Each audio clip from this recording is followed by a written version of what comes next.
like that.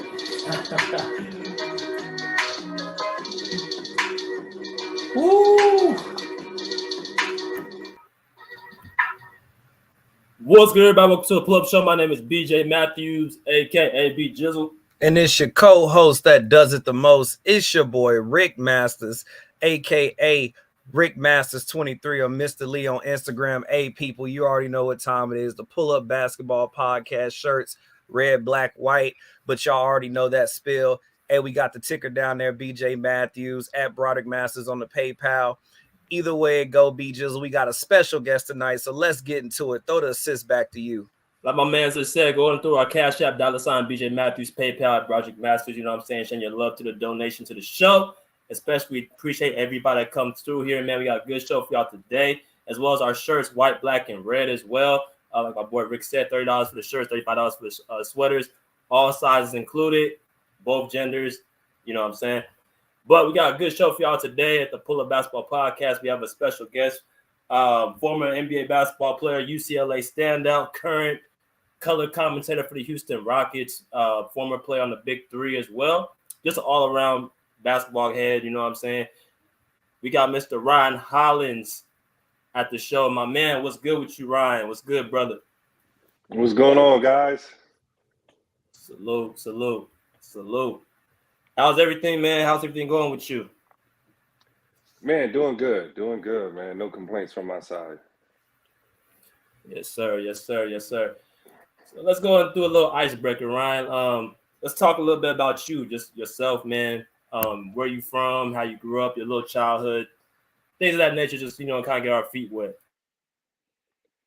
For me, born and raised in Pasadena, California, raised with my mom and dad. I got one older sister. For me, man, I really don't have a lot of complaints, but, growing up in Pasadena, it's funny, like people think of Pasadena, like the Rose Bowl, Rose Parade, but much like anywhere, you got your hoods anywhere. I definitely grew up in the streets, but I wasn't in the streets because my daddy wasn't playing that, my mom wasn't playing that. And I think like one of the coolest things that I always try to encourage kids with sports is that, and you guys know this, you play sports, it kind of gives you a pass, gives you a pass, and you can you can focus on your schoolwork, whatever you need to do, because it's hard for these young kids, and especially now in the generation that we have now. But for me, sports was everything. That time from 3 o'clock to 6 o'clock when we in practice, and then you got homework afterwards. You don't got time for nothing else. During those stages of high school. So I was definitely blessed to play ball. It's done wonders for myself and my family. But I think it was cool, and from me in my young ages, like I was a late bloomer, you know what I'm saying? So I've always been a hardworking guy, the guy who wasn't supposed to be there, the guy who doesn't take anything for granted. And I think that's just kind of the gift and the curse, but it ends up being a blessing in my career, especially from my young stages. Well, that's some good information you just put. Okay, so it's interesting you said that. You said you grew up in the streets, but you weren't doing it because your daddy didn't play that. Very similar to me, and I'm pretty sure Rick as well. We both just grew up in sports, and people around us might have been like having the wrong influence, but sports kept us grounded, kept us going, and kept us out of trouble. So that's interesting that you mentioned that. And also, when did you start really hooping? Did you play other sports before you started playing basketball to keep you active? I didn't, it's funny, I didn't play organized basketball till the end of my freshman year, sophomore season. I was actually cut from the team. So I never played organized sports before. And I went and actually played soccer. I played soccer just to learn what it was like to be a part of a organized sport. And then obviously, I grew, I made the team. But, for me, like I said, I was that really late bloomer, man. I was that late bloomer. And the high school I went to, obviously, we didn't have all the AAU ball and all that. It wasn't as popular, when I was growing up. But having, once I learned how to play, kind of got my feet under me, it was still a process. But like I said earlier, man, that's why it's the gift, because I didn't take anything for granted, as the opportunities that I had in the NBA, the blessings I had, I don't take them for granted. And I think that as my body developed and I matured, I actually grew an inch in college. A lot of people don't know that. Like, my body was still coming along. I just had a play hard, work hard, don't take for granted mentality where, everybody wants to play basketball, but those opportunities weren't the same. Or a couple of the guys who made the team just felt like, oh man, I'm going to the NBA. Like, I got this, at a young age. It's a tough lesson, man. Like, I remember going to the coach's office and taking a long walk. And I don't even know if they do this now. And like we got cut. Like, I went onto a list and saw like, hey man, like my name went on the list. That's one of the loneliest walks I ever had in my life. But it was life changing in the sense that I never took for granted being on the team and what that was like. So I think that sometimes today's kids, they miss that adversity. Where sometimes we're a little too sensitive with them. You gotta prepare kids for the real world, and you don't want to ever take your opportunities for granted. For sure. I got one more thing to ask you. We always ask people who are former hoopers. We all probably know that one guy that we grew up with that had all the talent, had all the gifts, had everything, for whatever reason didn't work out. Could have been school, could have been the wrong path, could have been whatever. Did you have that one guy you look back and be like, man, if he would have just stayed on the right path, he would have definitely been big in the league? I can't say like some of these guys would have maybe made it to the league, but I feel like if we had the right training around us, these guys definitely would have been high major Division I ball players. We had a player at my high school, Darrell Rowe. Now, Darrell Rowe was not a knucklehead by any measure, and he was only about 5'8", 5'9". But when I say Darrell had dumb bounce, do any dunk you want to see, silky smooth stroke, bro.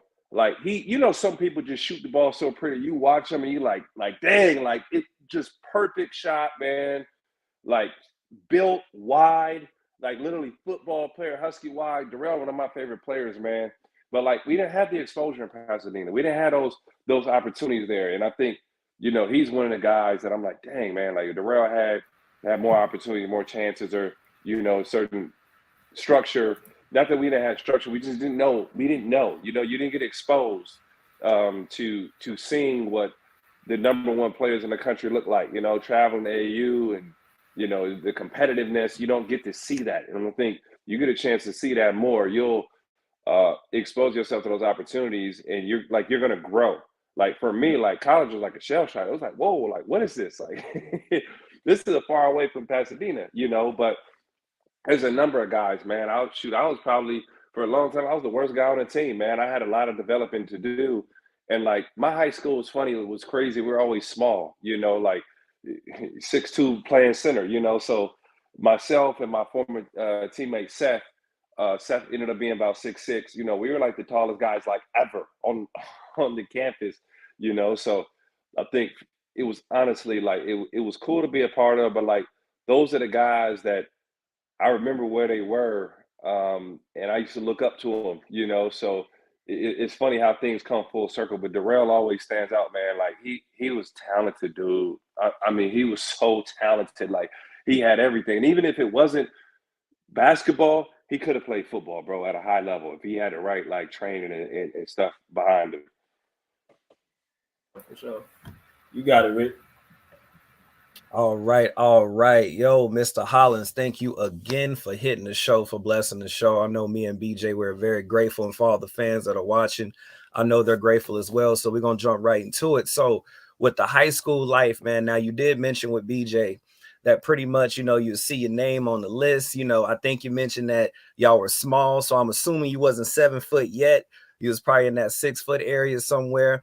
But just let us, me and BJ and the people know that's listening right now, how was the high school experience? And I think you were around the late 90s, early 2000s in high school at that John Muir High School in Pasadena. Yeah, I graduated 02. Yep. 02. Okay.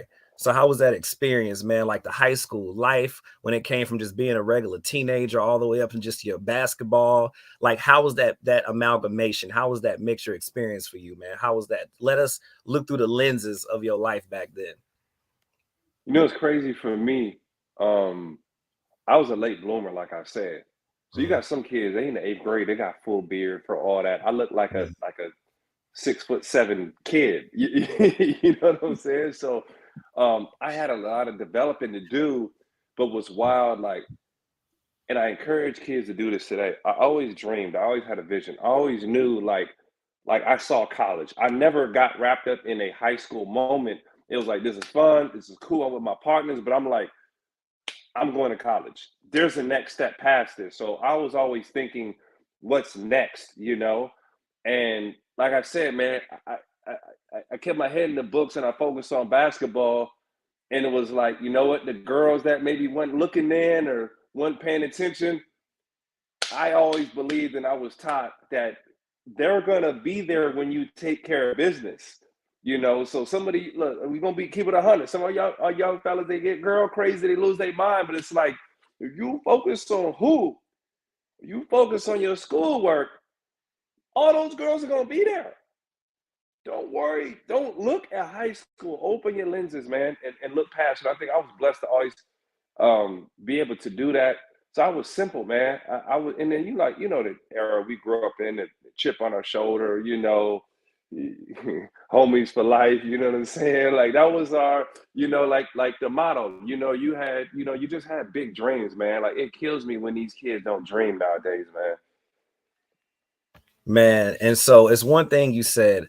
I like how you said, don't get focused on the distractions. And the biggest thing that I like that you said, especially talking to the younger men now who have inspiring dreams or goals to get to the league or to become an architect, a doctor, whatever they want to do. So I like how you said you can't allow those distractions to get in the way, and that, like you said, the honeys are going to be there. You become the best version of you, they're going to be there. So I like that you said that and you keyed in on that. My next question, though, how was your relationship with the coach? Me and BJ could be here for days talking about our relationship, but how was your personal relationship with your high school coach, man? Man, he was no nonsense. He was a former military guy. So like, it was weird, man. Our coach was like Coach Doc Grant. He was like emotionless, man. Like he was like he ran us into the ground. He got on us. Like he was tough. Like it was crazy. When I got to UCLA, I was like, y'all soft compared to what I'm used to. Like we didn't have much. We weren't skilled. We didn't have a great offense, but we were tough and we defended. You know what I'm saying? And he didn't know what he didn't know. So like it was just no nonsense with Coach Grant. And like you knew not to mess with him. And it was like that, like, bro, like the generation we grew up in, like if a coach gave you a compliment, you got one compliment a year. Like you had to put in work for that compliment. Like am I lying? Like no, you're not. You're not lying. Look, I see both sides of it. Don't get me wrong. I think that kids should express themselves. I love how they're in there. You can have feelings now. You can be yourself. I'm not shooting down any of that. But I like that. Like you just do what you're supposed to do because you're supposed to do it. Like if you get looking around for the pat on the back and all that, it was like we had to go get it. And we love basketball past our coach. So we gave him what he needed. But after school, man, we was to the Boys and Girls Club. We ride our bike somewhere. You got the one homie with the car. We pile into the car, go hoop at a YMCA or something. Like it was like where the runs at? Where are we hooping at? Like I love basketball. So I think, man, my brother Eder, we used to just go everywhere and hoop, man. I hope these kids can have these experiences or like as a kid, like once you're in high school, you're gonna find what you want to do. You want to chase girls, you're gonna chase girls. You want to be in the streets, you want to hoop, like you're gonna be all about hoop. And your partner's got to be on the same thing, man. So we had a group of like-minded individuals, man, guys who love basketball and just really made it happen. I think I'm proud to say, even like none of my other teammates played like high major Division I, but like we all went JUCO, D2, something. One of my former teammates played D League. He was a late, shout out Horace Worman, he was a late bloomer too. But we loved the game, man. We loved it. And I think like I appreciate my coach for what he gave us, like what he had, you know what I'm saying? And I'm like, you know what? Like I really didn't like you for cutting me, but it's all good.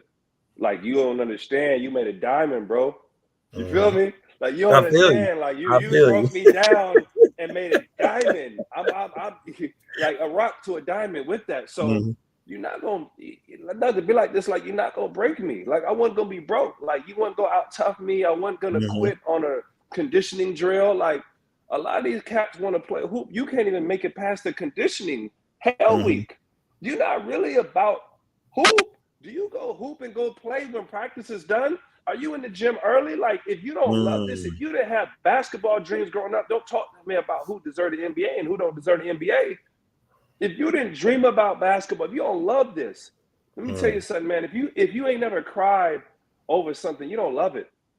And I'm not talking about cry just because you like, if you ain't never cried after a game, you ain't give your all. I don't want to hear it. You don't love it. You gotta love basketball, man. So cats, who made the NBA and who this, who deserved that? I need to hear that from the real hoopers. I need to learn that from the real hoopers. And people don't make the NBA on accident, man. And people don't, man. And it's a whole lot of people that even a whole lot more deserving than me. So for me, I always try to put on for my brothers, man. It's a lot of cats that should have made it. It ain't happened. You know what I'm saying? Yeah. So I love my real hoopers, man. Ain't nothing like it, man. Man. And so my last question, and like I said, one thing I want to say before I ask this last question, though, I like how you said, man, if you don't love it, if you didn't cry, if you weren't in the gym, early, even after you practice hard, if you weren't going through that hell week, it's like, what are you there even for? And I think me and BJ, we definitely understand what you're saying, man, because you got to give your all inside of that game, man. Whatever you give into that game, it does give back. That's what we do know as ballers. Whatever you put out, whatever you practice outside of the game is going to show up in the game. Whatever you eat and whatever you doing, thinking, it literally shows when you're in the game. And people see it. People respect it, too, when you play. So I definitely know what you mean on that, man. My last question on the high school tip. So out of the years you were in high school, which year was your favorite and why? Man, it was crazy. I like my junior more than my senior year. We didn't lose a game we weren't supposed to lose. And I came off the bench. I was coming from JV. And I was spell minutes with my boy Seth. We started together our senior year. But at that time, we spell each other. Joe Frazier, my brother, one of the hardest playing players I've ever known. Biggest heart. Any player I've ever played with on the court. Brandon Willis, we were just a tough group, man. Full of leadership, veteran experience. Like, we were brothers. Like, you know what I'm saying? Like, y'all talk about high school basketball now. Like, them is your brothers. Like, to this day, they're my brothers. That doesn't change. Even more so than college. Your collegiate teammates or your NBA teammates, your high school, you never forget those moments. They're the greatest moments of your life. So I would say my junior year, we won league. And we lost in the playoffs to Artesia. Now, Artesia was cheating. Kid you not, bro. They had 3 or 4 guys from overseas, bro, on the team. Artesia's and tough. It came out later.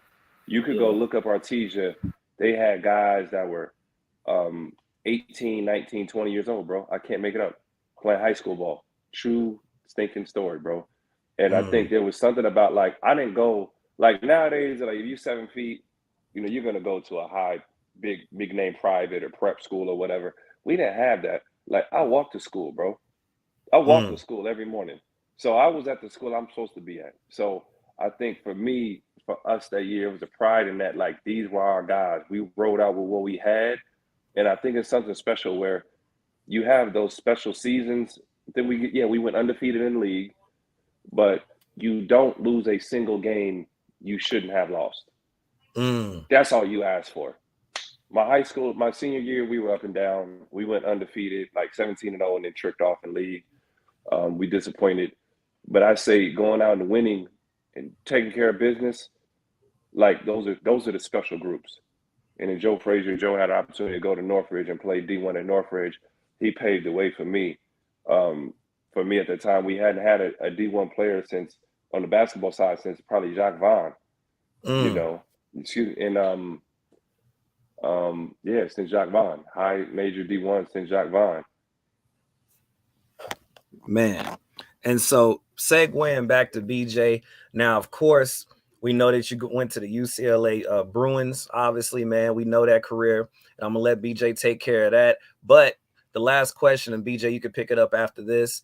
Now, it looks like he was supposed to head over to, and I wrote it down in my notes here, the St. Louis University, but it seems like a certain coach, Mr. Lorenzo, left. Was that the reason why you changed plans, or?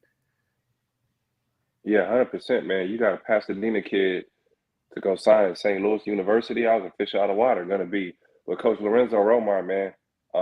We still talk to this day.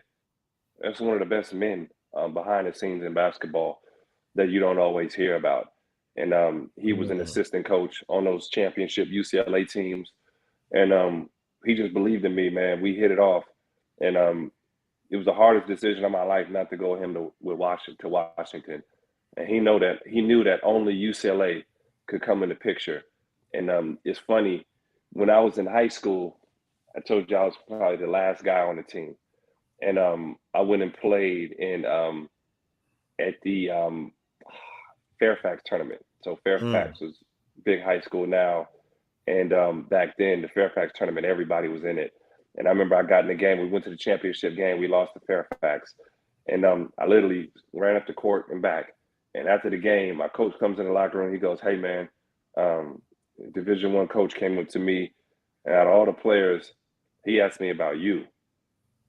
He said that in front of everybody. And it was Coach Lorenzo Romar. And he said he's going to be watching my development. He's going to be seeing what I am. So technically, he was the first coach.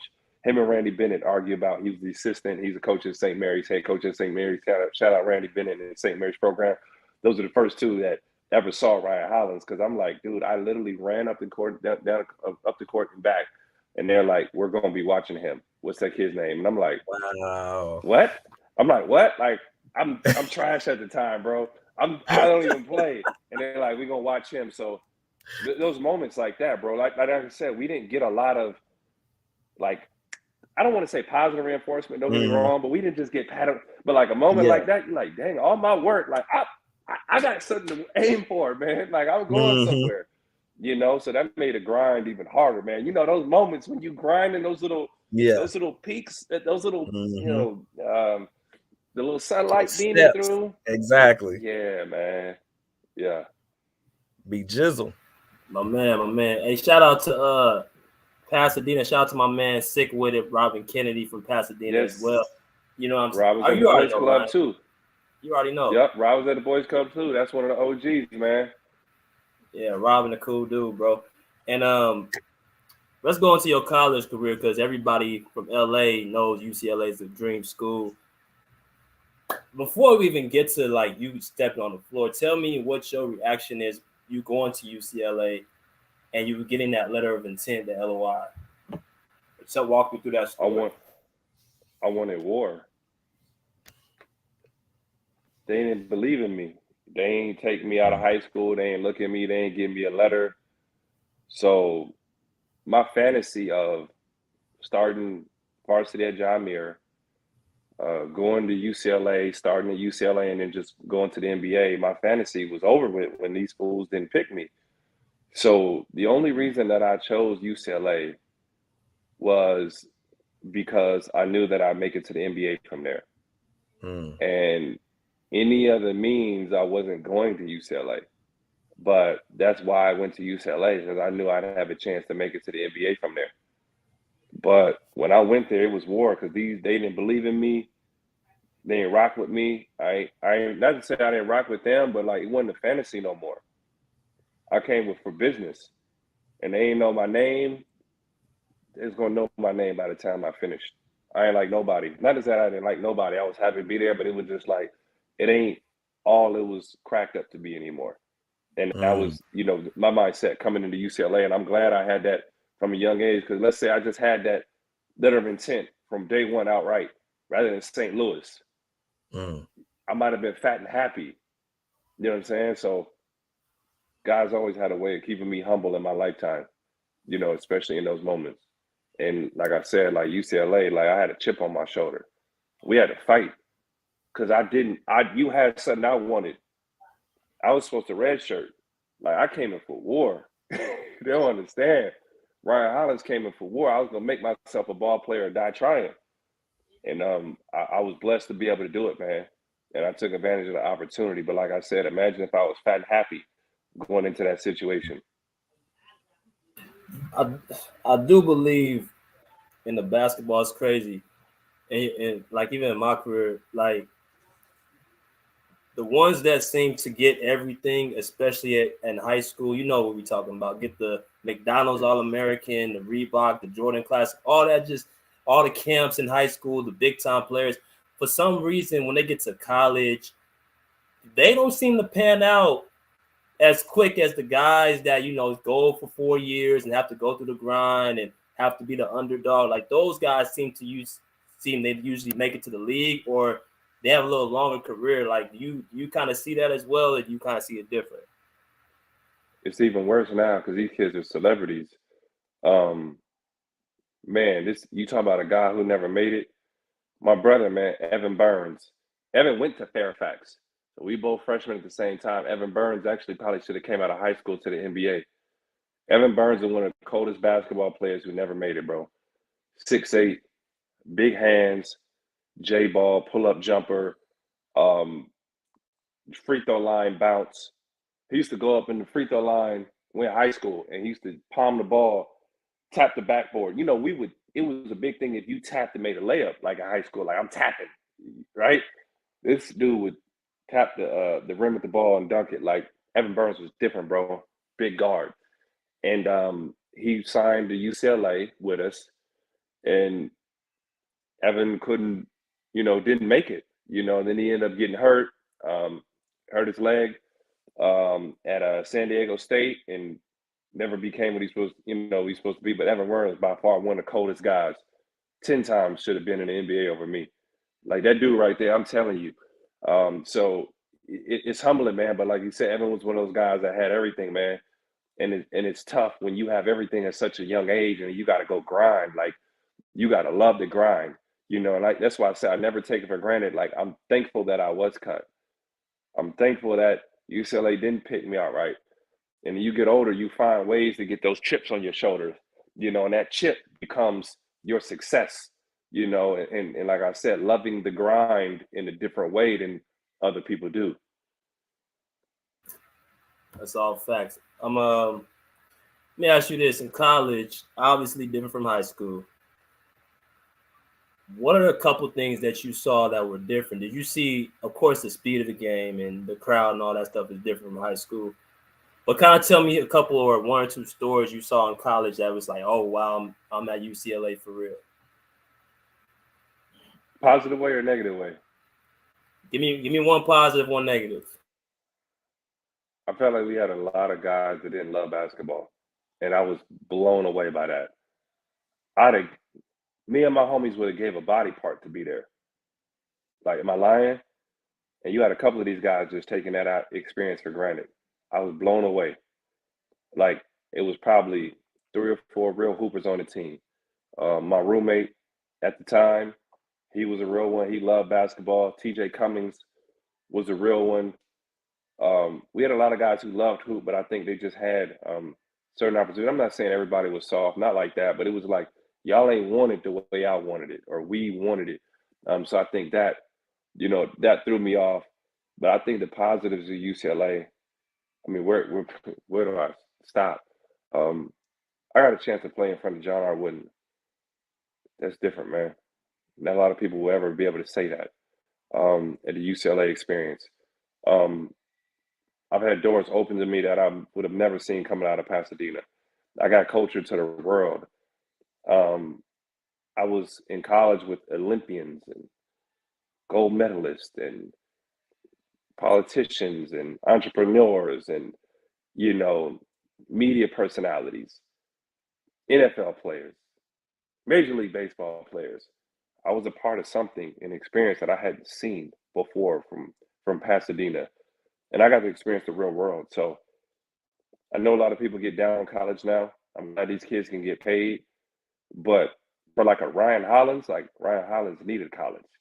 A lot of people, why are we going to college? Like, I always pride myself on this. College is not for everybody. LeBron James had no business in college, nor would he ever a day foot step in college. You know what I'm saying? No business. Zion Williamson darn near had no business in college. And we're gonna be honest with you, we're gonna keep it funky.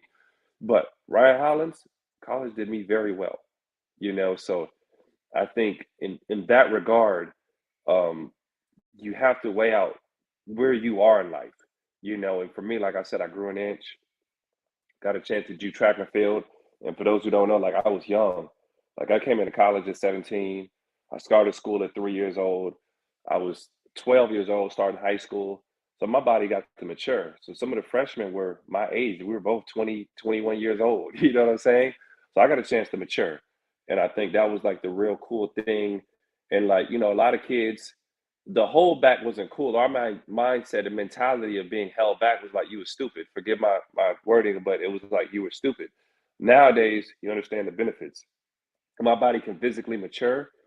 You're competing against the advantage you have to compete is night and day. In this college, I'd rather take you at 21 than at 17. You know what I'm saying? So you just give your kids so much more opportunities. I needed to be held back. If it was NBA was really in my dreams, but regardless, I still made it. But like college did me well. And a lot of times we don't look and see, hey, that kid hadn't developed yet. Like I grew another inch. My body was still coming into its own in college, So it was all of a sudden like, man, I got bounce. I'm going from free throw. And it was like, yo, he getting better and better. What the heck? Like, it was crazy. And a lot of guys had stayed kind of where they were as far as their development or size or physicality. So for me, I kept getting better and better. Like it took me a very long time to develop physically. Man, that's actually you spread in a lot of gems. I think in regular players who just want to hoop can really bring and actually use for their experiences because I like how you said like a lot of kids today are getting held back for a grade or held back a year just to get that extra experience, that extra exposure, that extra opportunity. And it does pay off at the end because you get that more to really get trained to be a part of if you want to get to the NBA or get overseas or have an opportunity. So I think that's great. Speaking of NBA, Rick, go ahead and go to the next part. Hey man, jumping to what we want to get into, man, the NBA. And so, Mr. Hollins, man, look, for everybody listening, I hope y'all understand. Now, some people, if y'all not really privy to it, there's a nickname. All right, it's called a journeyman because you have played for many teams in the NBA, man. So I already know the dynamics, the chemistry, the coaching, the teammates, the media, what we can see on TV, what we can see off TV. I know all that is just a book within itself, man. But I want to ask you, kind of like what BJ was saying, from high school to college, then from college to NBA. You mentioned when you were talking to BJ that it was like you showed up and it was almost like you had to be almost in this state of mind of like, man, you know what, if y'all don't rock with me, I got to make a name. I got to make a name for myself. Was it the same mentality when you first got in? Was it a little bit more friendlier? Did you know more people? Like, did you feel lonelier? What was the experience on that draft night in 2006, man, and then playing your first game? Like, what was the experience? Man, first off, it's a blessing. And I think, when you play professional basketball, there's balance. And I say balance in the sense that it's balance is so important because you gotta believe you the baddest dude on the planet to even make it that far. And then you gotta be humble to say, I still got a lot of work to put in. Right. So it was a blessing. It was generational for my family for me to make the NBA. But I had a chip on my shoulder because I was 50th. And I saw 49 dudes drafted before me that I felt like it wasn't 49 dudes better than me. So as I sat and I watched pick after pick after pick that I was drafted during a commercial, every team that skipped on me went on to the hit list. Every player that was drafted over me went on to the hit list. It was on and popping, man. Like you had to see me. And that was a big part, a huge part of my development, me going into the NBA. So the draft just made me own one. And it's a lot of my brothers didn't get drafted. Don't get me wrong. So it's balanced. You got to appreciate what you got. But at the same time, it's like, it's war, Brody. It's war. Like, you had to see me. I'm sorry. You had to see me. Yeah, man. No, and you know what? I see that in your game, and I think we need to tip our hats to Mr. Coach Grant, because, like you said, I can tell that he formulated and he gave y'all a mindset back in your high school days to give you this grit and this dog that I actually seen transition into the NBA. And then I give everybody a taste of what I mean. Now, I don't know if you remember this, and you probably do remember this. When you played on the Dallas Mavericks, I don't know what was in you that night, but man, you was guarding the hell out of Tim Duncan. You was not letting him breathe. I don't know what was going on, what was going through your mind, but it was like when I was watching that play, I was like, man, like, I'm like, is Ryan like in another zone? Is did Tim Duncan say something about his mama? Because it's like, yo, Tim was just trying to do his thing, but you wasn't letting him move. And then I think you made him turn the ball over, and it's like you made his life crazy on that night, man. And so, like I said, I can't call a particular game, but I just remember that play because I remember I was younger back then, and I can't remember that particular game. But I remember Tim Duncan was having a hard time with you, and then of course, you played with Cleveland, you played with other teams that you really stood out to me. You played for the Hornets, which were the Bobcats and the Hornets. And so I just realized when I watched you play, man, in the league, you always had this grimy grit on defense, and I think people sleep on that. Like, you really were like a dog. Like, whoever you had to face. And the reason why I bring up Tim Duncan is because a lot of, we already know that he's a legend. We know that, he's a king of basketball in his own right. But it's like you didn't care how people look at that man. You looked at him totally different. And I think it matches what you're basically saying, how basically it's like, look, I got to be my own cheerleader. I got to be my own champion. And you really brought that now. And we got to tip our hat to Coach Grant for that, man.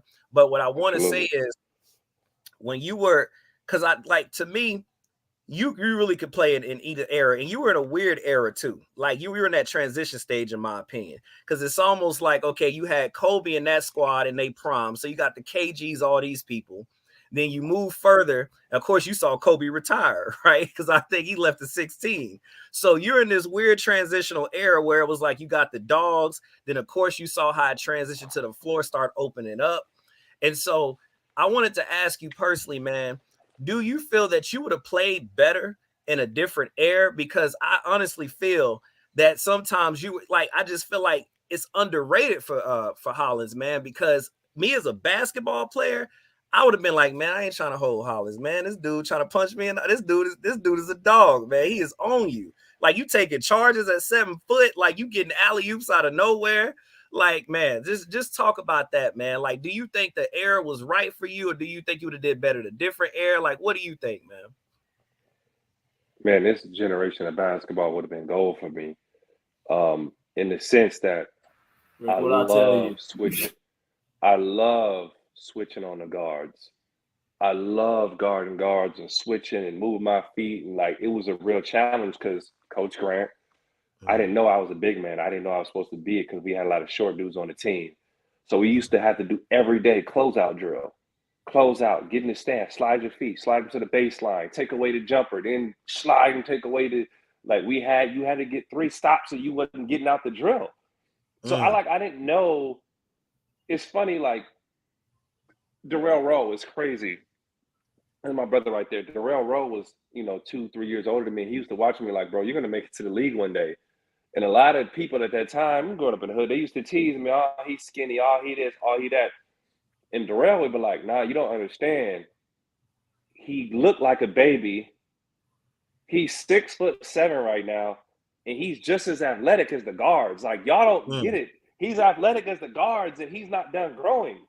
So, like, he knew it. So, for me, I didn't know what I didn't know. So that defensive mindset, like, was instilled to get out and guard guys and slide my feet. And for me, I remember sitting back. NBA had changed. When I was a young guy, I would watch the guys just kind of concede the bank shot to Tim, give this up to Tim, give that up to that player. And I'm like, for what? Get up and challenge him. Like, for what? Like, what I got to lose? Like, for what? Like, get in and guard him, go. And like one of my best characteristics, I don't even know how to quantify. Like my dad used to beat the crap out of me, bro, playing hoop. Like he used to knock me over. Like love my daddy, man. Made me tough. So one of my biggest things, I've never been scared of a big game. Y'all know them teammates. When the game is on the line, it's a big game. Let's go. I don't have that fear. And it's something you can't necessarily quantify, but the crowd get around, the game is on, we're popping. Some dudes are a lot more talented than me. Everybody get around, they scared. I'm ready to go. It's go time. Turn up. Let's go. You start talking trash. I grew up in the hood. So you trash talk, that's up my alley. Turn up then. Like I love that, man. So that has gotten me 10 years in the league just by being ready to go. I ain't scared of the moment. I love this. You know what I'm saying? A lot is just here. What I didn't have in skill, in weight, because when I first got in the league, I gave up a lot of weight. I made up for it in the tenacity and hustle. I think today's era would have been good for me because if a small switched on to me, I took it personal and I was going to post you or I'm going to punish you on the boards. I can guard multiple positions and I'm going to run like a deer. And a lot of these dudes don't run. So if you put a small guy on me, I'm going to run him. I'm going to run him. I'm going to seal him under the rim. And I may not be the best post presence, but you're not going to guard me with a guy 6'7". And I'm going to jump hook him or I'm going to turn and bang on him. Like, I would have loved today's era to play basketball in. And I love to run. I could run. I love to run. Man. So no, and like what you said, you definitely love to run. Because like I said, the games I watch you play, man, and like I said, everybody watching the show, definitely a journeyman. But where you excited me the most, man, I know Cleveland. I was super excited. You went to the Celtics with Rondo, which I think he was in your draft class. That was 06. So I think Rondo was actually a part of your draft class. And I know I remember one play where he threw you a oop for like almost half court. And I was like, is Hollins going to catch that? I don't even know why I question it, man. You stretched out like a blue whale out the water, bro. Bow. Like, I don't think nobody was thinking you was even going to catch that because it was like two people in front of you. And you just reached out and slammed it down, man. And like you said, you always played with tenacity. And one thing I personally love, I love defense. BJ will tell you, I'm a defense person. Like, I mean, don't get me wrong. If I'm playing ball, hey, Rick, I need you to shoot. I love playing offense, but for some reason, it's more personal. And I can tell you're that type of player, too. You're a dog. It's in your heart. Like, you don't want people to score. That's obvious. Like, I literally saw that. And, from a defensive player to another defensive player, I definitely show you respect on that. But, man, my last question on the NBA tip, man, if, bringing up the errors. So, if you could, we had a time machine hypothetical, where do you think you would be if you could start in this era? Like, how do you think your legacy would have played out if you could play in this era starting out? Man, I feel like I'd be consistently in rotations. I think I would have had a much bigger opportunity. Young guys didn't play when in the NBA. You still had those 15, 16, 17-year-old vets on teams, a lot of teams. And I would have been given a lot more of an opportunity. And I feel like the way the league is now, I'd have been paired on a team or a situation that really worked, Obviously, they would take you because you're 7 feet and you can defend and you can run. But I felt like I'd have had a lot more opportunities, playing now. I don't know if I could say I would have been an all-star. I would have been something like that. But I feel like just those opportunities would have been much more abundant. And I think, I would have to compete with 3-4 other centers, 3-4 other power forwards. You know what I'm saying? And I feel like that maybe wouldn't have been there, if I had been playing today. So I think the opportunities would have been much more abundant. The paychecks would have been more abundant.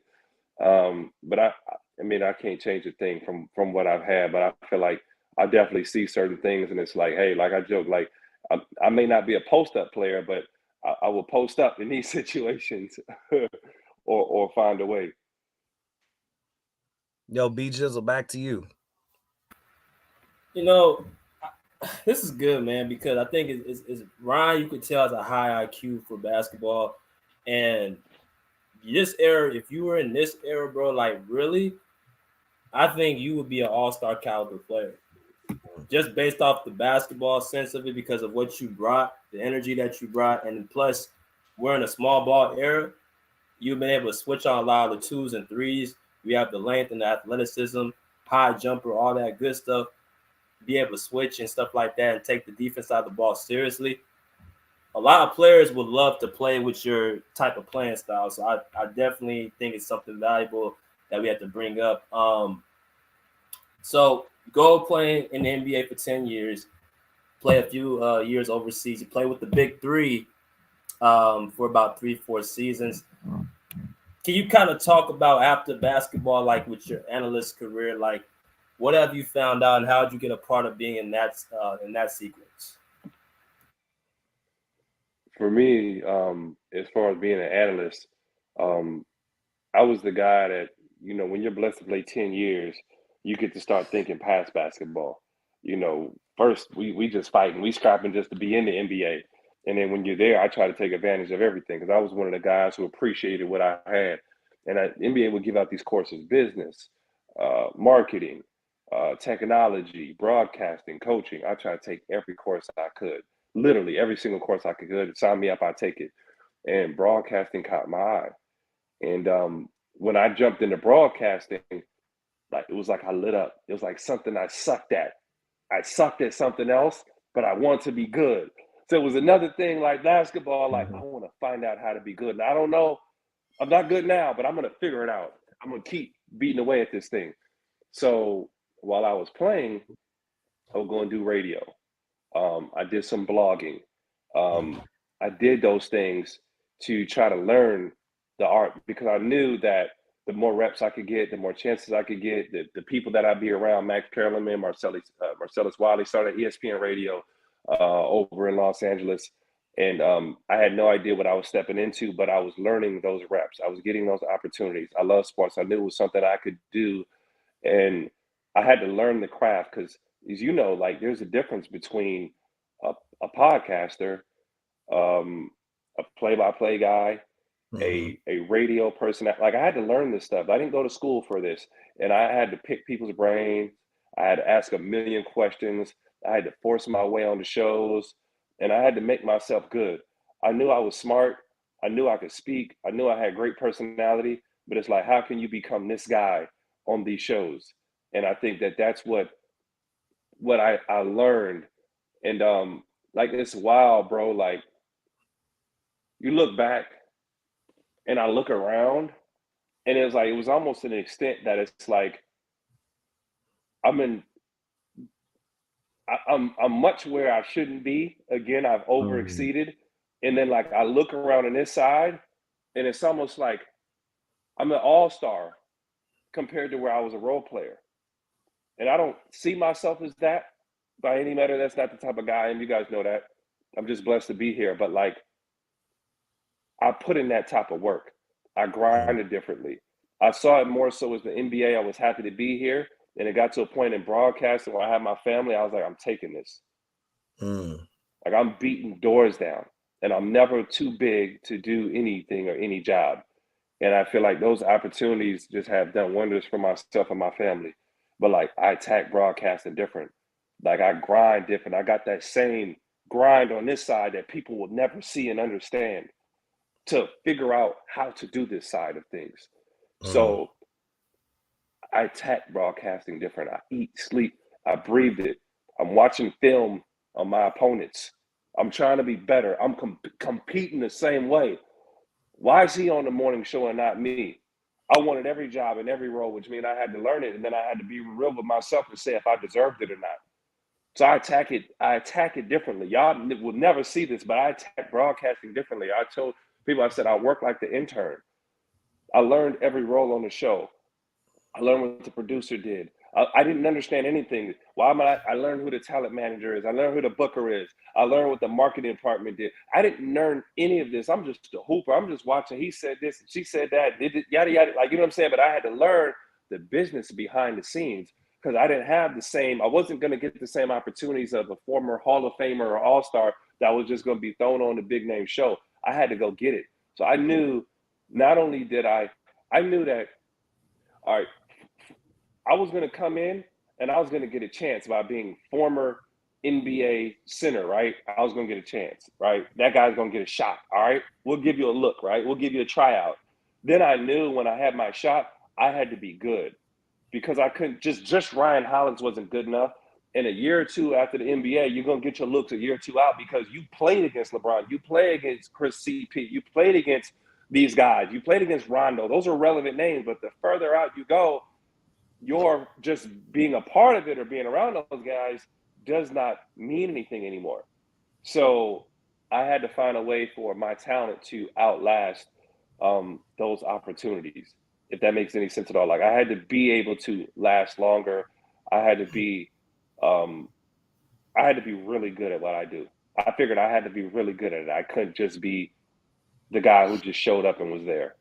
I had to be good like somebody who went to school for it.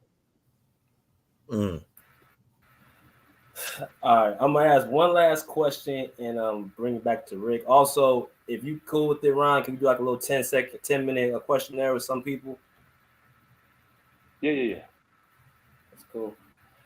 So we gotta talk about this, man. We gotta talk about the list. You gotta talk about the list, bro. You know what's coming. You got Bron, Mike, Kobe, Kareem as your top four. Let me just ask you, has that list changed at all? It hasn't changed. And I think what people forget is, as we talk about greatest of all time, it depends on your criteria. I would never get in an argument with somebody and say that LeBron was more dominant than Michael. I would not. But I feel like the peaks that LeBron has hit and the control that he has over a basketball game makes him the greatest of all time. I also look at the real game and I say, because I used to be a Jordan guy, I didn't like LeBron, with all due respect. So when I say like LeBron, because I competed against him, do we penalize LeBron because he's our age? Do we penalize him because he's our era? Do we just know that Mike is the GOAT and he's one of the most respected sports personalities we will ever see? We eat, sleep, breathe Michael, or are we really fairly evaluating the game? I look at the era that LeBron has played in. I look at the competition that he played against. I look at the style of playing in the NBA.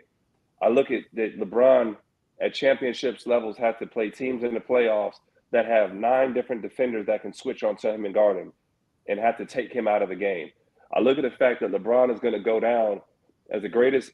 This is a long time ago. I was saying this years ago. LeBron is going to go down as the greatest scorer of all time for a guy who was known for not having footwork and can't score the basketball. LeBron James can take less and make more. So does LeBron James have the competitive edge of Michael? No. Was he consistent like Michael? No. But I believe there's a lot of different variables in which I choose not to penalize LeBron James for. Teammates, coaches, timing of the NBA, collegiate experience, Hall of Fame coaches. And some of these LeBron James brought on himself, but I feel like the peak, the mountaintop that LeBron James has hit is just different than any other athlete that we've ever seen. And even though I competed against him, even though maybe I didn't agree with the way that Michael did it, because you know our era, how we grew up was grinding, hard-nosed. LeBron James chose to say, well, Michael, you can go that hard path and fight through the bushes and fight through the brush and the debris. I'm going to pave my way out, and I'm going to take the smart way there. And I feel like LeBron James is taking the smart path, and I figured that I was penalizing him. And I think a lot of people do, because the way that Michael was so amazing, and then we got Kobe after Michael, that they showed you that was how you become successful, that was our greatest of all time. And I think we penalized LeBron just because it didn't look like Michael, because we saw Kobe look like him. And like I said, I was honest with myself, and I think he's the greatest player to have ever graced the game of basketball. And whether you agree with the way he did it or not, I feel like that brother deserves his respect. And I think that Michael, from a passing aspect, can't do what LeBron does. I think he's a better scorer. I think we don't attribute LeBron's. We just think about scoring. We don't attribute that LeBron can legit guard all 5 positions. I don't feel like we legit look at LeBron and see that not just guarding 5 positions, he can pass. I think people go, yeah, he can pass, but and they penalize him like, bro, he plays point guard. Michael's DNA was almost so competitive it got in his way. Could he play point guard? Yeah, he's that talented, but it's not natural. Scoring is natural for Mike. LeBron James naturally can do anything you ask on the basketball floor. He could have slid over if they're playing the Jazz and guarded Karl Malone one-on-one and not needed no help on the block. That's out of control, bro. So I have no problem with people saying Mike was the greatest. I have no problem if people say Kareem was the greatest. Shout out UCLA. You know what I'm saying? And for Kobe Bryant, I think it's just hard we got to dock Kobe because he was just so much. He was Mike. You know what I'm saying? He was so much. He was literally, it was Michael's spitting image, you know? And we missed the Mamba, man. Y'all know we could do a whole hour talking about some Kobe Bryant, man. I grew up with some fond Kobe memories. Miss that brother, man. But that list still stays the same with LeBron James on top because of my GOAT, my greatest of all time criteria. Hey, well eloquently put down. I mean, my GOAT list is Mike, Cole, LeBron, Mike, Kareem, Cole, LeBron, Magic. That's my top 5 right there. But, and it's also with like Kareem, it's like I don't feel like we got the best out of Kareem because like when you ended the games, Kareem gave you a skyhook every once in a while, but it was Magic taking those shots. So I think he was just a prisoner of that moment of not bringing the ball up floor like a Giannis. Like imagine if Kareem was in the Giannis role because he was just as athletic. Yeah, like you know what I'm saying? Yeah, you know, and I think Shaq made a comment one time like that. Like, shit, I used to bring the ball up floor. I used to do that stuff. Like it was just different eras. Shaq could have been a Giannis. Big fella has wiggle. For sure. You know? For sure, a little dream shake.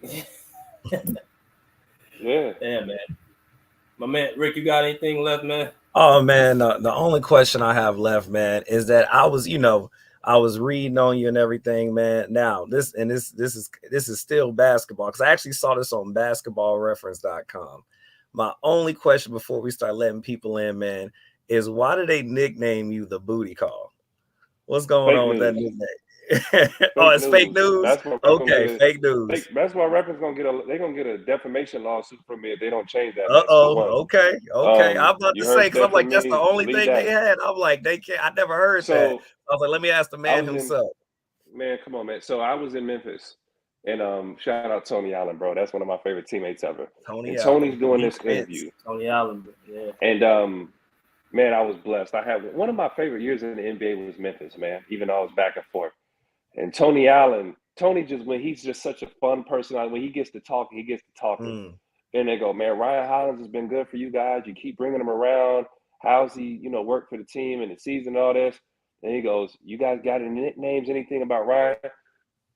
And knowing Tony, you go, Tony, just don't say anything. If you don't have anything to say, don't say nothing. In the true Tony fashion, he just got to say something. He wanted people, he got to say something. And he goes, yeah, man, we call him Booty Call. Because when we call him, he's ready to go. And then, he comes and he tells me the next day, he's like, Killer, I ain't mean to do that, Killer. I just didn't have nothing to say. And then people ran with it. I was like, hey, man, I got kids, bro. Don't say that to me. I got kids, dog. Don't call me no grown man, no booty call. So that's with that. And that was Tony Allen. And I'm like, dog, I don't even have a nickname. Like, you know what I'm saying? Like, you skinny, they call you Slim, but ain't no Master P used to call me Slim, but ain't no, like, real sticking nickname. So, yeah, man, shout out Tony Allen. That's my guy. But Basketball Reference, come on, man. Y'all want to be a reputable site, you got to be better than that. You got to be better than that. All right. Well, you heard it from the man himself, y'all. So we already know that's fake news from the source itself. That is fake news. So we're going to put that out here on the pull-up right now. And AB Jizzle, if you're ready to let people in, go ahead, man. Appreciate you. Yes, sir, man. We're going to let a few people in, man. Make sure y'all make the questions appropriate. Oh, yeah. Salute, Ryan. Man, my man Jamari, what's good, brother? How you doing? Salute. How y'all doing, bro? It's a pleasure to be up here with you. What's up, Ryan Hollins? Hey, what's going on, buddy? Oh, that's cool, man. Y'all got this thing going live, huh? Yeah. What's good? What's good? So, man, I just want to ask you, bro. I've been enjoying listening to you, bro. So, who you got winning the championship this year? You know what? From the teams that we were able to see, I work for the Houston Rockets now. I think that there's a strong shot, man. I think the Boston Celtics win it. I hadn't seen the entire league, But they got like a different glow, bro. That's the only team like we saw this year and was like, they look different, bro. Like they look different. They can Yeah, they play are, different bro. styles. They could switch, right? They could play big with Robert Williams and Horford. And then like those young boys coming around, they've kind of kept their core intact. They've got their culture. They lost their coach and it don't seem to matter. Like they done ran through 3 coaches. And when we played them, it was like, yeah, they're on one right now. Oh, for sure. Well, I think he dropped out. Let's go to the next one. Young Africa, what's good, bro, brother? 1-1. Wagwan, brothers, man. Shout out to the Pull Up Podcast. Shout out to you, Shout out BJ, Young Rick Africa. Masters, man. Shout out to Ryan Hollins, man, doing it for the people, man. I've been listening to you, I didn't man. even know You we play was with, live, man. Appreciate y'all, man. It's yeah, pretty we're live, cool. man. I'm out here in the motherlands, man, Africa, Ethiopia. So shout out to you, Ryan Hollins, man. Amazing opportunity. And so I wanted to ask you, you play with some all-time great players, right? You play with players like Dirk, Jason Kidd, Kevin Love, Baron Davis, KG, Paul Pierce, Ray Allen, Rondo, Chris Paul, Blake Griffin, Jermaine O'Neal. So you tell me, like, who is the best player that you played with that when you walked on the court, you were like, yeah, we got the greatest chance of winning with this guy right next to me. Who is that guy? KG. KG was different, bro. Kevin Garnett had a control of the locker room. He was our culture. And I was a guy who played hard. I talked to you guys about playing hard, about wanting it. KG showed me I ain't play hard enough. Kevin Garnett is, I want to say, the most all-around basketball player we've ever seen play the game. When I say all-around, his competition is probably like a Scottie Pippen, right? But like block shots, assist, rebound the basketball, handles, bring the ball up floor. Kevin Garnett is a different monster, bro. But the things he was able to do on the defensive end of the floor, the way that he attacked, I get chills thinking about KG, bro. You talk about like intensity, bro. Kevin took my life. He changed my life. That dude right there, I'm telling you right now, man. He played basketball the right way. He get back. That's one of my favorite people on the planet. And after playing with him, I'm telling you, man, Kevin Garnett is. I wish everybody could really experience Kevin Garnett behind the scenes and see and learn from him. Be bigger than basketball, about life. But that brother right there, bro, man, oh my goodness. And how was it when you came? You were literally like one game away from going to the NBA Finals, but you meet LeBron James and the Miami Heat. What was that series and like playing one of the greatest teams of all time in the Miami Heat in them conference finals? It was humbling because at that level, you know the difference between winning and losing in the NBA comes down to inches. You had to play possessions of basketball perfect in perfection. And it was like mathematical. It was timing. It was literal art at that stage. You eat, sleep, and breathe basketball. You went to sleep on time. You went into. I'm talking about going into a zone and locking out, brothers. Like we like if you ever gone into a zone in your life and focused on your work, have you like you go into a zone? I'm talking about playoff basketball is the best thing on the planet because it's pure. If I play you for one game, best team might not win. If I gotta beat you out of 7, dog, I gotta beat you 4 times. You are king. And that's what a lot of my respect for LeBron James comes, because we didn't have respect for him at that time. We thought that he would fold. We thought he was soft. We didn't think he was like that. We found out LeBron James was like that, because we were going to grind with you. We were going to talk trash to you. We were going to throw the kitchen sink at you. And LeBron proved that, to me, he was one of the greatest to ever play at that time. And I think as he progressed on, I said, damn it, I got to stop hating on this dude. He's the greatest basketball player we've ever seen. But in that series, seeing him in the way that he gave us the business on the road, down 3-2, his legacy on the line, and against one of the better defensive teams that you'll have ever played a game, KG earned my respect. LeBron James earned my respect in full, because we loved it, man. Like you want to have success in life, You got to love the grind.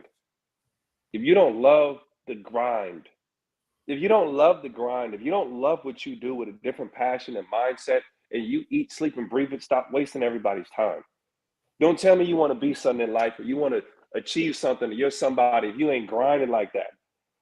And sometimes we got to see people that are built like that are grinding like that to learn from it. When you follow your dreams, you become a part of something. Man, I was blessed to be a part of something. You give your mind, body, and spirit to the game, it's different, man. And to see that in the playoffs, to be a part of that in the NBA, I get goosebumps. I'm telling you guys, there's nothing like it on the planet.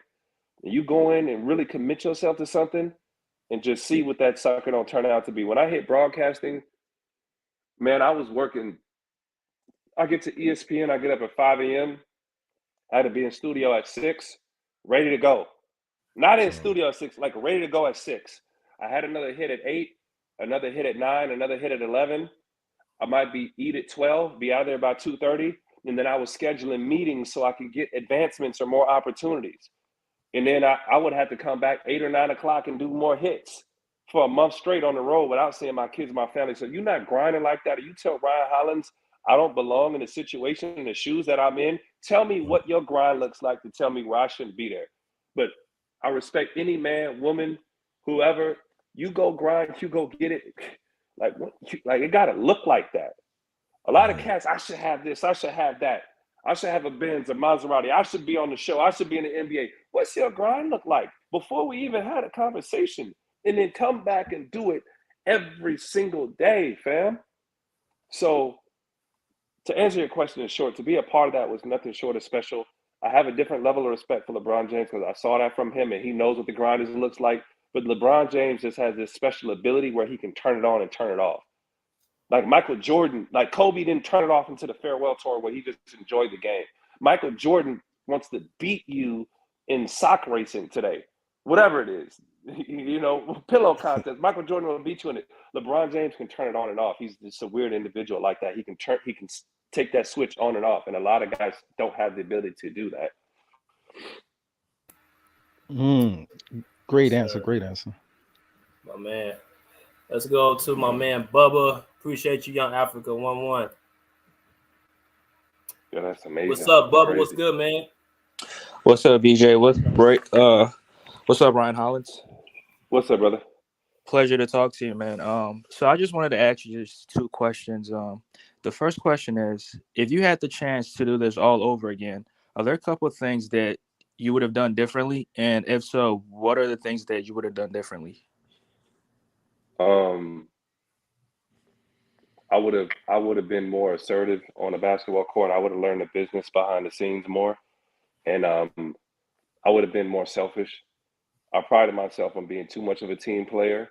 You know what I'm saying? Like I was gonna box my man out rather than going and get the rebounds, but the rebound would have got me $90 million. You know what I'm saying? They don't always appreciate the team play. And I think I understood when I moved into broadcasting that they maybe didn't appreciate. Sometimes I don't want to say I don't make the team play, but like I'm gonna make sure I'm winning. You know what I'm saying? Right. Because you have a short span in which to take care of yourself, and I think there's a fine mix. So don't get me wrong, I'm a team player. I'm not a selfish guy. I didn't become Absolutely. selfish, but I think that there's moments where you got to step up and you got to call your own number, and you can't be afraid to, and you got to put in the work. Absolutely. And I think that's what I would have done. I would have made more of those me plays, or at least put in the work to position myself differently. You know, because I just always I'm a basketball purist. Like you just do the right thing because you're supposed to do it. You know what I'm saying? Right. You just do the right thing because you're supposed to do it. And I think not that I would have done the wrong thing, but I would have called my number a little more. Okay, and my second question is, who was the toughest person that you ever had to guard in the NBA? Man, I got 3 guys that gave me a headache. Mark Gasol, DeMarcus Cousins, and Chris Bosh. Because they could dribble with either hand. And they could shoot. So they had weaknesses. They were physical. So like if you got too aggressive, they get you in foul trouble. So like whenever I guard somebody, I'm gonna find your weakness. And then I'm gonna play off that weakness. Right. And when those guys don't have weaknesses, they're tough. Like Dwight Howard, for me, went hard to guard because I just had to be tough, box him out, and keep him away from the basket, where a lot of people are scared. Tim Duncan, I was just younger than Tim. If I had to see Tim in his heyday, he would have been definitely there on that list. But for me, those guys were headaches. Other than that, I would just be, play team defense. Like in basketball at really, really high levels becomes so like minute, dude, like timing. Like if I take one wrong step, I just gave up a layup or I gave up a jumper. And if I didn't perfectly time when to jump out at the right time, the dude's going to beat me to the basket. Like imagine running out full speed and guarding a pick and roll with Dwayne Wade and staying out of foul trouble. There's so many things in the NBA, man, that people don't understand that are split-second decisions, man. And then knowing the play call. Knowing these play calls, knowing tendencies, knowing you got to eat, sleep, and breathe this, man. So like that it's helped me in broadcasting on this side because I don't need to look. Once I see you, I know you forever. I know you from a basketball perspective. I know what you do. I know your tendencies. I know how to win. I know it breeds winning. I know it breeds losing. It's just minute at that level of things. So I dissect the game at a whole different level. So sometimes it looks like it's casual for me broadcasting or just something, but it's like I've done it so much work, you don't understand how it rolls off the tongue at this point. Or the game of basketball, I just see it in different layers, and a lot of times the guys who had to like be role players or had to, didn't have the level of talent and had to be the harder workers, they dissect the game at a different level. And that's why they become better coaches, better general managers, better, assistants or whatever, you may describe. I got one more question for you, Ryan Hollins, real quick. So, in saying that, when you talk about the details of the game, what is the most, if you could have the most important thing or a few things that a championship team needs to win in the NBA at the highest level? What do they have to do outside of having the talent and all the other stuff they need? You got to be versatile. In today's NBA, you got to be able to guard multiple positions. You also, in today's NBA, have to have multiple guys who can put the ball in the basket. You got to have two-way players, guys that can score and then go lock up and defend. And every once in a while, you get those aberrations like the Steph Currys that can be protected and blanketed by a team defensive concept, and his offense outshadows anything that you'll get or lose from him on the defensive end. And Steph is prolific. We don't even need to go down to that debate. But you also got to have leadership. You got to have guys that are willing to block everything out. You got to have guys who love the grind. You got to have guys who are like bought in and sold in. And you just got to have some real ones. Like Draymond is a real one, dog. Like y'all don't understand what Draymond does behind the scenes. You got to have some real ones at that level. And if you soft, you ain't about that life, you ain't really about that, you can't rock with me. You can't rock at that level. I'm sorry. That's big time. Gonna do two more questions, man, and we'll be done. Let's go with Big Fan Breezy, man. Welcome to the show, bro. How you doing? Salute the pull up, man. I salute the panel, salute the channel. Shout out to the special guest, Ryan Hollins. I was checking out your stats, man. I see you 7 foot, man, drafted in the second round. And all of the talent. I heard Young Africa discuss that you played with.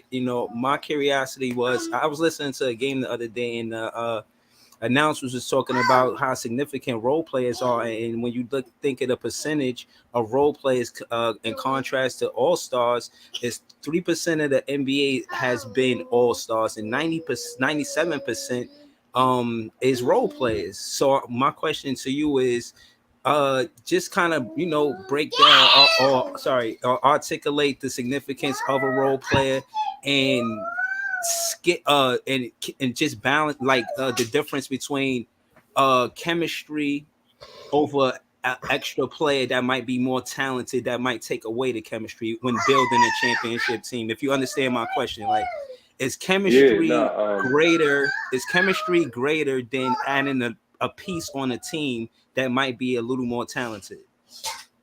Larry Brown's Detroit Pistons, that team that knocked off the Lakers. That dream team Lakers team, right? So with Shaq and Kobe, it ended an era. a Shaq and Kobe. Chemistry is far more important. Now, don't get me wrong, you got to have a guy. Like, you got to have a guy.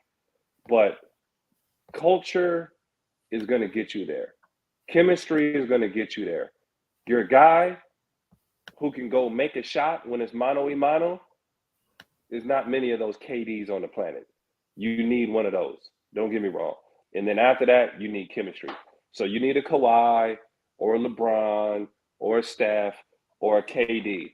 And then you got to have the dogs behind them that fit and that like love their role. If their role is to pass, hey. If their role is to shoot, hey. If their role is to shoot and play defense or a playmaker, whatever, you got to be that. And then I got to be able to rely on you. If it's 15 points a night, you're going to give me your 15. If it's 15 boards a night, you're going to give me that 15 boards. And you got to have the guys who can guard those guys or make their lives tough. You know, now in today's NBA, you need to have 5 guys to guard LeBron James. You know what I'm saying? Where look, Michael saw 2 or 3 defenders. You got to have 5 and 6 guys to guard those great players, you know, and hit them in waves. So I feel like that is a big part of today's NBA. And to answer your question, yes, those role players are everything. That's why you see some of the struggles that the Nets have had.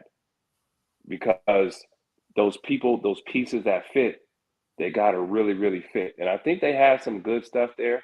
They got some good pieces, but they got to find those right pieces.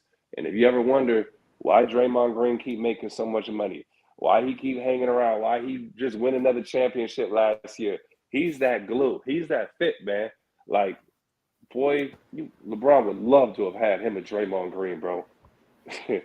Would have loved to have him, dog. I'm telling you. I'm telling y'all.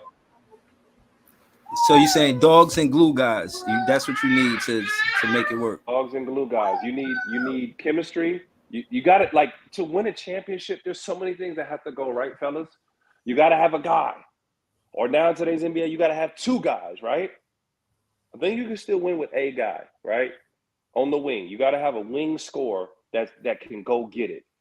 And then you got to have chemistry and glue guys. You got to have it. You can't substitute it. You need you a Sean Livingston, a Iguodala. Like, you have to have those guys. You need an Andrew Wiggins. You got to have those guys, man. You need a Rip Hamilton, a Tayshaun Prince who's sticking to Kobe like glue, like white on rice. You got to have those guys, man. Word. For sure. Let's get our last person in here. Tuning Sports. He's a Cleveland Cavalier fan. He gave you a shout out, Ryan. You know what I'm saying? My man, Tuning Sports, was good with you, brother. What's going on, man? Salute to everybody in the house. Salute Rick, BJ, everybody. Yeah, man. What's going on, Ryan? You already know, man. I'm a Cavs fan. You feel me? Yes, and sir. I only got one question, man. You know, you're a former Cavalier, but I got one question. You talking about having that guy. I feel like we have that guy, in Donovan Mitchell. But I want to know, what do you feel like the Cavaliers need, like, to take that next step? And I mean, like, you know what I mean, like the championship step. Evan Mobley, when he continues to develop, I think right now, he is cold as it gets out the mid-range. But I think when he starts to put the ball on the floor a little bit, when he expands his range out a little more, we're going to start talking championship over there. But he got everything else. He's special. He's going to have to be the second guy. He's going to have to be a legit, like, guy. He's going to have to be that, like, Anthony Davis to LeBron. He's going to have to be that guy. Because with his skill set and his touch, you really can't guard him now. But when he tightens up that footwork, he gets a little bit stronger. Yeah, he's like that. He's like that. He's different, man. He's different. For sure. Absolutely. Appreciate it. I appreciate it. Oh, no problem, man. All right, Shout out Chuck. Cleveland, man. You already know, man. Salute. There's Man, some real so- ones in Cleveland, man. We got pretty much all our people, you know what I'm saying, ask questions. For the people who didn't get a chance, we're gonna come out next time Ron comes on the podcast. I know we got other stuff, but Ron, why don't you tell the people, you know, where they can find you on social media, as well as who are you working with at this point right now, and all that good stuff. So for one, y'all stop what y'all doing. Go on Instagram, go to NBA Rookie Life and go shoot me a follow. And then go follow the pod. I just started it with SiriusXM and the NBA.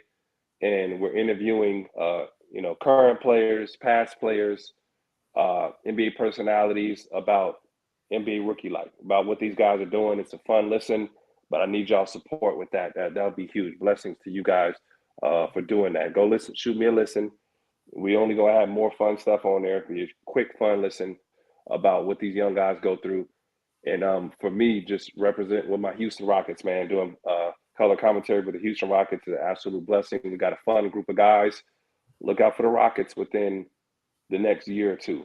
We're going to be doing big things. Just keep peeking in on us, keep checking in on us, and I'm having a chance of a lifetime to color commentate these games, man. It's a whole lot of fun, and I have some excitement doing that. It's a really cool experience.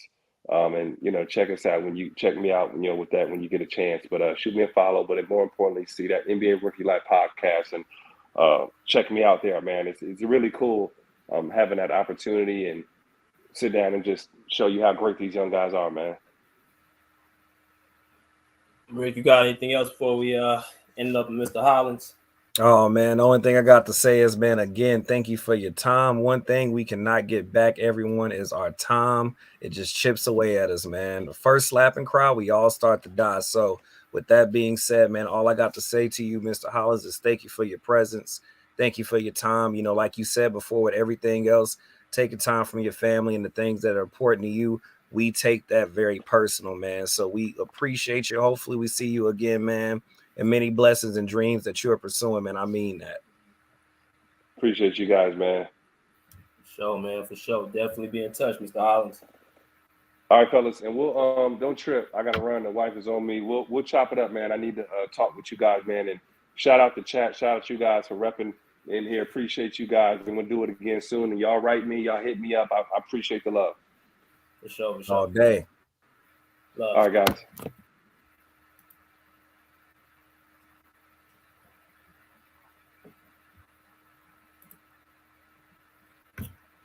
All right, my man. That was Mr. Hollins to come in the show, man. Rick,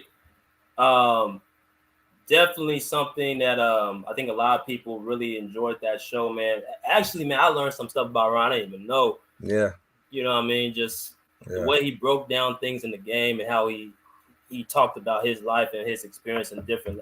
There was stuff I didn't even know about him. So, I think it was definitely a good show for everybody. What'd you think? Man, you know what? I like how you said that there's things that he said that, we just didn't know. Like, just listening to him, it's almost like, and I don't know if you felt this way, BJ, but it's almost like I saw a bit of myself in him when he talked about just being a dog and what people don't see behind the scenes. Like, they just pretty much see that you're doing good, but don't know how much work you had to put into something to actually become that good or to be allured at what you're doing. But it takes a lot of work, man, and it's a lot of lonely nights and things that people don't see and things that you stress about and things that you probably lost at, but you just kept chipping at it, man. And like I said, you could see it in his play. One thing about me and you, BJ, we could watch people play. We could just tell, like, that man different. Like, just the way he playing, the way he thinks, like he different. And, and I'm going to go out to say, man, I almost felt a little Mamba energy. You know what I'm saying? Like, that's what I was saying. I almost felt a little Mamba energy. Yeah. I was like, dude is really zoned in. And I respect that, man. And I was like I said, I'm just happy that I was on the podcast. Shout outs to BJ, the host of the show, man. I'm glad that I could be here next to you, brother. And I'm glad that I could be in the presence of Mr. Hollins, man. Because like I said, time we can't get back. And he gave us a lot of good, pure time in his own words. And so, man, I was blown away. That was one of the most incredible interviews we had, man. Yeah, man, definitely, man. We're going to have him back again. Cool guy behind the scenes, man. Just 100, you know what I'm saying? Just a person that you could just tell is real genuine, honest. So you can never you can't basically go against that. Bruce, we're going to have to get you next time, man. Well, he basically wanted to ask about Chris Paul. The sad face. He said Chris Paul and Blake Griffin, why they couldn't get it done. We can ask him that next time, man. We can ask him next time. He had to leave. Doc Rivers. I gotta get off here, man. We gotta watch this Clipper game. They playing the Bucks right now, so We're going to get us out of here, man. Hey, man, y'all already know who it is. It's your co-host that does it the most at Rick Masters 23 or Mr. Lee on IG. And y'all know the Pull-Up Basketball Podcast shirts, the red, the black, the white, the tanks, hoodies, sweaters, $30, $35. We got the Cash App, $ BJ Matthews, PayPal at Broderick Masters, man. If you want to show some love, affiliated with YouTube, we pretty much everywhere at this point, man. iTunes, Spotify, y'all already know the deal, man. So keep tuning in, keep checking in. We keep bringing you this content. We appreciate y'all, and I mean this, me and BJ mean this from the bottom of our hearts, man. We really appreciate y'all's love and support, man. It's not a day we go by where we just really don't appreciate y'all. And man, B Jizzle, I'm gonna throw the assist back to you. My man said, you know what I'm saying? Go to follow us on our YouTube page, the Pull Up Basketball Podcast, Twitter, Instagram, the Pull Up Basketball Podcast. Play for keeps. Said we got that Stephen A interview next. That will be coming. You know what I'm saying? We already getting there. You know what I mean? And we're gonna continuously let people come in, and so y'all can talk, because we would not be here without y'all as the fans. You know what I'm saying? So we definitely gonna bring in the people to also, you know what I'm saying, be a part of this, man. So until next time, we respectfully say, pull up a seat, pull up a chair, pull up, peace. Swim well.